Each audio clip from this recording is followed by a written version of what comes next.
हे राजन ఏ మందిర్ తోడ్నా హైతో కరో మన్ ఘట్ దగ్గరలోనే జై శ్రీరామ్ జై శ్రీరామ్.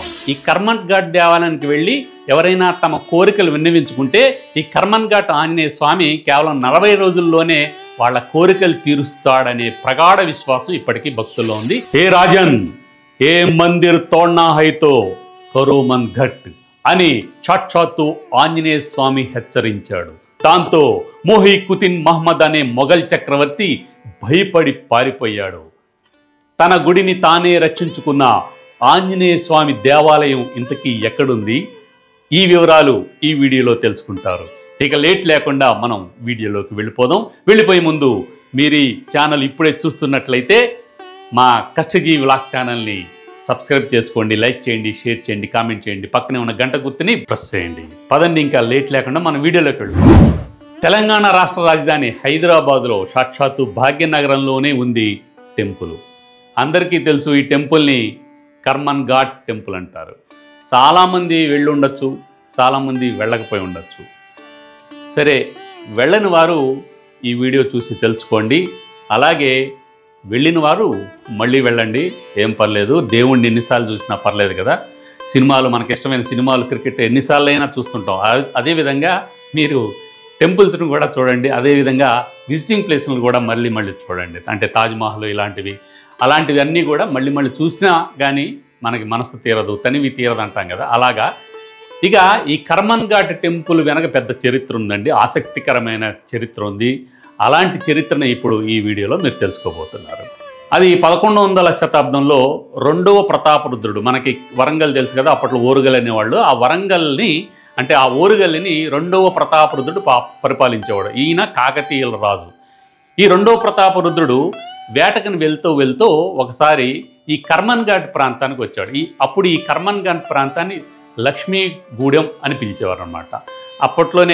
అప్పుడు అంటే కాకతీయులు పరిపాలిస్తున్న సమయంలో చెల్లు అనే పేరుతో కూడా పిలిచేవారు. అలాగా ఈ చెల్లు అనే ప్రాంతానికి లక్ష్మీగూడెం అనే ఈ పల్లెటూరికి వచ్చినప్పుడు అదంతా దట్టమైన అటవీ ప్రాంతంగా ఉండేదన్నమాట.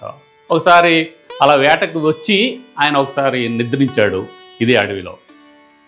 అక్కడ నిద్రపోతూ ఉండగా రాజు 2వ ప్రతాపరుద్రుడు దగ్గరలోనే జై శ్రీరామ్ జై శ్రీరామ్ జై శ్రీరామ్ అని జపం వినిపించిందన్నమాట. ఎవరో జపం చేస్తున్నట్టుగా జై శ్రీరామ్ జై శ్రీరామ్ జై శ్రీరామ్ అని వినిపించిందట. దాంతో ఇంత దట్టమైన అడవిలో ఎవరు ఈ తపస్సు చేసేది, జపం చేసేది అని చెప్పేసి చూస్తే ఒక చెట్టు త్వరలో హనుమాన్ విగ్రహం అంటే ప్రతిమ, హనుమాన్ ఆంజనేయ స్వామి ప్రతిమ కనిపించింది. అదేంటి, ఒక ప్రతిమ ఆంజనేయ స్వామి బొమ్మ రామనామం జపించడం ఏంటి, నేను విన్నది నిజమా, కళ, భ్రమ ఏమిటి అనుకుని ఏదేమైనా కానీ ఆ చెట్టు తోరలో ఉన్నటువంటి ఆ హనుమాను విగ్రహానికి దండం పెట్టి ఇంటికి వచ్చేసాడు, రాజధానికి వచ్చేసాడు అనమాట. రాజధానికి వచ్చిన తర్వాత ఆయనకి కలలో ఆంజనేయ స్వామి కనపడి, రాజా నేను నీకు కనిపించిన విషయం ఎవరికీ చెప్పొద్దు, రహస్యంగా ఉంచు, లేదా నాకు గుడి కట్టించు అని చెప్పడం జరిగిందట హనుమాన్ వారు, అంటే ఆంజనేయ స్వామి వారు. దాంతో స్వామి ఇదేంటి, నేను రహస్యంగా ఎందుకు ఉంచుతాను, బ్రహ్మాండంగా నీకు గుడి కడతాను అని చెప్పేసి అందరికీ చెప్పి, తన మంత్రి వర్గం వాళ్ళందరికీ చెప్పేసి, మిగిలిన ప్రజలకు కూడా చెప్పేసి, అక్కడ ఎక్కడైతే ఆయన పడుకుని నిద్రించాడో అక్కడికి వెళ్ళి లక్ష్మీగూడెం దగ్గర, అంటే అప్పుడు చెల్లు అనే ప్రాంతంగా పిలిచేవారు కదా, ఆ లక్ష్మీగూడెం దగ్గరికి వెళ్ళి బ్రహ్మాండమైన టెంపుల్ని కట్టించాడు 2వ ప్రతాపరుద్రుడు, కాకతీయుల రాజైన 2వ ప్రతాపరుద్రుడు. మీ అందరికీ తెలుసు కాకతీయుల రాజులకి దైవభక్తి ఎక్కువని. ఆ విధంగా చాలా శివలింగాలు, శివాలయాలు నిర్మించారు, రామాలయాలు నిర్మించారు. అలాగే ఇలాంటి హనుమాన్ విగ్రహాలతో కూడినటువంటి టెంపుల్స్ని కూడా నిర్మించారు, మీకు అందరికీ తెలుసు. ఆ విధంగా ఆ పరంపరలో 1145వ సంవత్సరం, అంటే క్రీస్తు శకం 1145వ సంవత్సరంలో ఈ కర్మన్ ఘాట్ హనుమాన్ టెంపుల్ని నిర్మించారు 2వ ప్రతాపరుద్రుడు. అప్పుడు ఈ ప్రాంతాన్ని లక్ష్మీగూడెం అని, చెల్లు అని పిలిచేవారని చెప్పుకున్నాం కదా. ఆ విధంగా 1145 సంవత్సరంలో ఈ గుడిని నిర్మించారు. కొంతమంది 1143వ సంవత్సరంలో నిర్మించారు అని కూడా అంటారు. ఏదైనా కానీ 1145వ సంవత్సరంలో ఆ శతాబ్దంలో నిర్మించినట్టుగా మనకి చరిత్ర ఆధారాలు ఉన్నాయి. అలా 2వ ప్రతాపరుద్రుడు గుడిని నిర్మించారు ఆంజనేయ స్వామికి. అప్పట్లో ఈ ఆంజనేయ స్వామిని ధ్యానాంజనేయ స్వామి అని పిలిచేవారు. ఎందుకంటే చెట్టు త్వరలో ధ్యానం చేసుకుంటూ ఉండగా రాజు చూశారు కాబట్టి అందరూ కూడా అప్పుడు ఈ ధ్యానాంజనేయ స్వామి అని పేరు పెట్టి అప్పటి నుంచి అనేక పూజలు పునస్కారాలు చేసుకుంటూ వచ్చారు. ఆ విధంగా 400-500 సంవత్సరాలుగా పూజలు పునస్కారాలు అందుకున్నారు హనుమాన్ వారు, ధ్యానాంజనేయ స్వామి వారు అన్నమాట. హనుమత్ జయంతి కానీ ఇంకా శ్రీరామనవమి కానీ ఇలాంటి ప్రత్యేక సందర్భాలు పర్వదినాలన్నీ కూడా అప్పట్లో ఈ లక్ష్మీగూడెం ప్రజలు కాకతీయుల పరిపాలనలో బ్రహ్మాండంగా చేసుకుంటూ వచ్చారు. అలా 400 సంవత్సరాలు గడిచాయి. గడిచిన తర్వాత మొఘల్ చక్రవర్తుల రూపంలో మన దేశానికి అనేక విపత్కరాలు విపరీతాలు జరిగాయి. మీ అందరికీ తెలుసు. మతం మంచిని కోరాలి కానీ మతం తెప్పించకూడదు కదా. ఆ మతం మత్తులో ఈ ఔరంగజేబు ఏదైతే మోహీ కుతిన్ మహమ్మద్ అనే ఇంకో పేరుంది, అసలు పేరుంది, ఆయన్నే ఔరంగజేబు అంటారు కదా. ఆ ఔరంగజేబు దేశంలో అనేక చోట్ల యుద్ధాలు చేసుకుంటూ రాజ్యాల్ని జయించుకుంటూ వచ్చి మన గోల్కొండ ప్రాంతానికి కూడా వచ్చాడు. అప్పుడు భాగ్యనగరం కదా. గోల్కొండ ప్రాంతానికి వచ్చి గోల్కొండను కూడా స్వాధీనం చేసుకున్నాడు.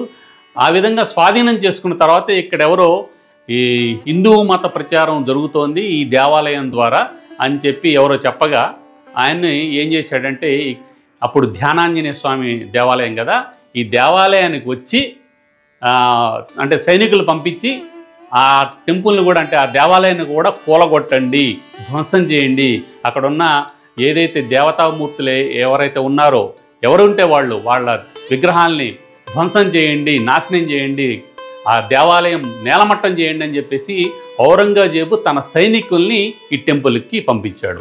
మరి సైనికులు రాజాజ్ఞను పాటించాలి కదా. ఆ విధంగా ఈ ఔరంగజేబు సైనికులు ఈ టెంపుల్ దగ్గరికి వచ్చారు.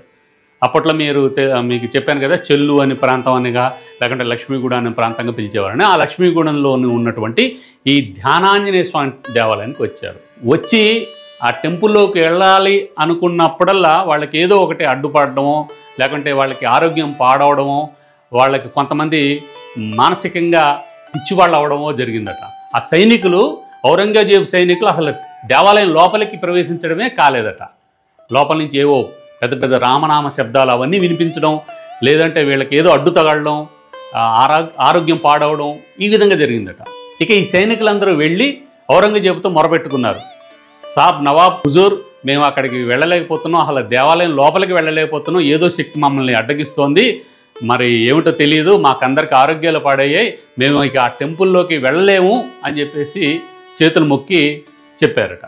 ఇక ఔరంగజేబు స్వయంగా అదేంటి ఇక దేవాలయంలోకి వెళ్ళకపోవడం ఏంటి, ఇది విచిత్రంగా ఉందని చెప్పేసి ఆయన వచ్చి ఈ దేవాలయ ప్రాంగణానికి వచ్చి ఒక గుణపం తీసుకుని ఒక్కసారిగా ఆ దేవాలయం ప్రాంగణం ముందు ఉంటుంది కదా, ఆ దేవాలయం ప్రాంగణం మీద గుణపంతో పోటు వేసేట ఔరంగజేబు.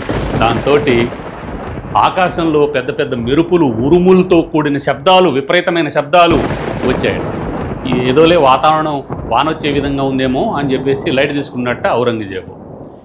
అయినా కానీ అలా వచ్చినా కానీ, అలా హెచ్చరికలు వచ్చినా కానీ ఇంకొక పోటు వేసేట గుణపంతో ఈ టెంపుల్లో. దాంతో హే రాజన్, మందిర్ తోడ్నా హైతో కరో మన్ ఘట్ అని పదే పదే వినిపించిందట. హే రాజన్, ఏ మందిర్ తోడ్నా హైతో కరో మన్ ఘట్, కరో మన్ ఘట్ అని వినిపించిందట. దీనికి అర్థం ఏంటంటే, రాజు, హే రాజు, నువ్వు గనక ఈ మందిరాన్ని కూలగొట్టాలనుకుంటే నీ గుండెని రాయిగా చేసుకో, నీ గుండెని రాయిగా చేసుకో, నీ గుండెని రాయిగా చేసుకో అని ఆ దేవాలయం నుంచి హనుమాను అంటే ఆంజనేయ స్వామి భీకరమైన గొంతుతోటి పెద్దగా దిక్కులు పిక్కటిల్లేలా ధ్వని చేశారట హనుమాన్.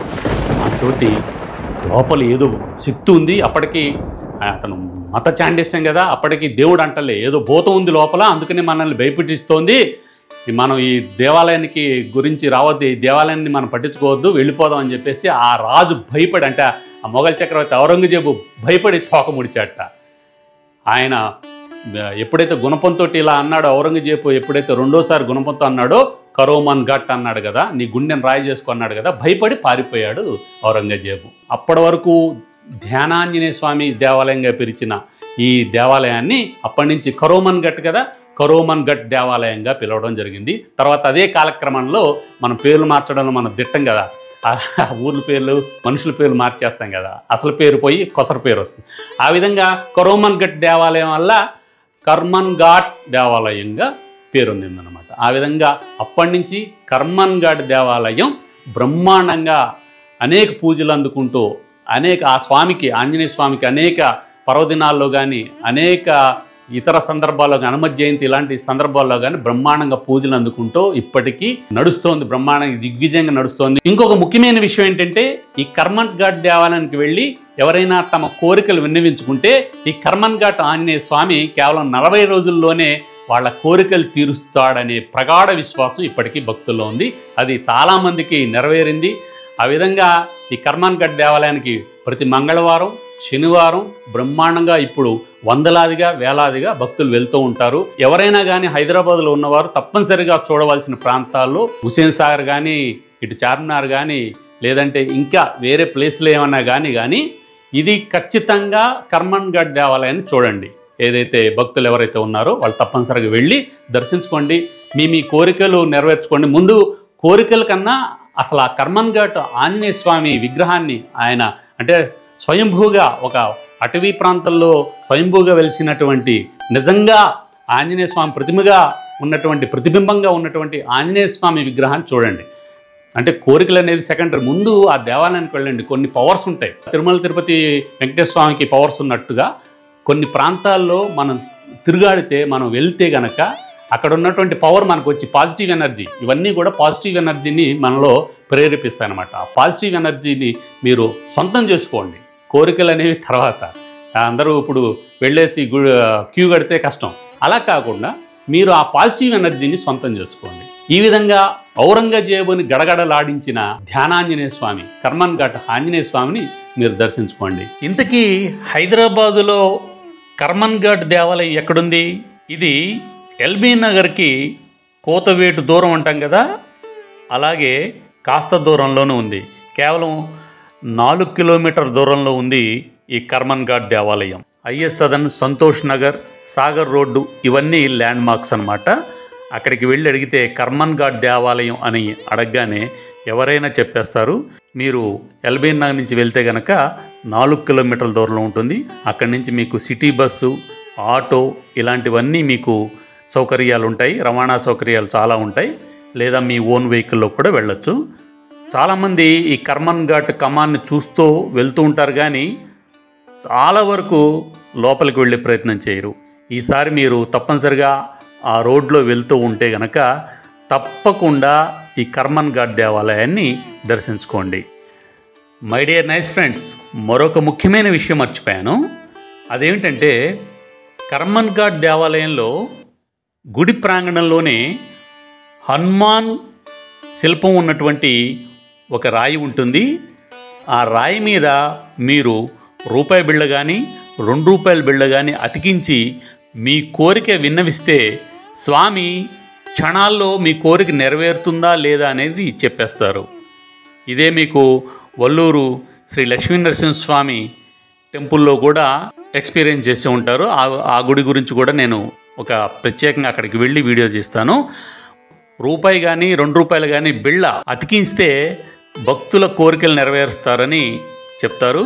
మీ కోరిక నెరవేరుతుందో లేదో కూడా మీరు ఆ దేవాలయంలోకి వెళ్ళి పరీక్షించుకోండి. ఈ విధంగా చాలామంది భక్తులు తమ విశ్వాసంతో ఈ విధంగా చేస్తూ ఉంటారు. ఈసారి మీరు వెళ్ళినప్పుడు ఆ ప్రాంగణంలో ఉన్నటువంటి హనుమాన్ శిలాఫలకంపై రూపాయి కానీ, ₹2 బిళ్ళ కానీ అతికించి చూడండి. మీ కోరికలు నెరవేరుతాయో లేదో కూడా స్వామి క్షణాల్లో చెప్పేస్తారు. మీ అందరి కోరికలు నెరవేరాలని, అందరూ బాగుండాలని మా కష్టజీవి వ్లాగ్స్ కోరుకుంటోంది. ఇది ఈ వీడియోలోని ఒక ఇంట్రెస్టింగ్ పాయింట్. మరొక ఇంట్రెస్టింగ్ వీడియోతోటి మిమ్మల్ని కలుస్తాను. మీరు మా కష్టజీవి వ్లాగ్స్ ఛానల్ని తప్పనిసరిగా లైక్ చేయండి, షేర్ చేయండి, కామెంట్ చేయండి. ఇప్పుడు ఎర్రటి ఎండ బయట భగభగ మాడుతోంది, ఇక్కడ ఈ లైటు భగభగ మాడుతోంది. ఇంత ఎండల్లో కూడా మన కోసం వీడియోలు ఇప్పుడు ఈ మధ్యలో రెగ్యులర్గా లేవు కాబట్టి, అంటే నేను ఊరు వెళ్ళడం తర్వాత ఈ ఎండలు కొత్తగూడెంలో దాదాపు 46 పైనే ఉంది. ఇప్పుడు మధ్యాహ్నం 3, 3:30 అవుతోంది. నేను ఇంకా లంచ్ కూడా చేయలేదు. కేవలం మన వీడియోల కోసం, అంటే మన ఛానల్, మన కష్టజీవి వ్లాగ్స్ ఛానల్లో వీడియోలు ఉండాలి అనే ఉద్దేశంతో మిస్ కాకూడదు, ఆ రెగ్యులారిటీని మిస్ కాకూడదు అనే ఉద్దేశంతో కష్టపడి చేస్తున్నాం. కష్టపడి కాదండి, ఇష్టపడి చేస్తున్నాం. సో ఇష్టపడి కష్టపడుతున్న మా కష్టజీవి వ్లాగ్స్ ఛానల్ని మీరు సపోర్ట్ చేయండి, లైక్ చేయండి, షేర్ చేయండి, కామెంట్ చేయండి. ఈ విధంగా ఈ కర్మన్ ఘాట్ ఆంజనేయ స్వామిని, కరోమన్ ఘట్ కదా, అదే రూపాంతరం చెందిన కర్మన్ ఘాట్. సో కర్మన్ ఘాట్ దేవాలయాన్ని దర్శించండి. మరొక ఇంట్రెస్టింగ్ పాయింట్ తోటి, వీడియోతోటి మళ్ళీ మీ ముందుకు వస్తాను. నమస్తే, జై హింద్.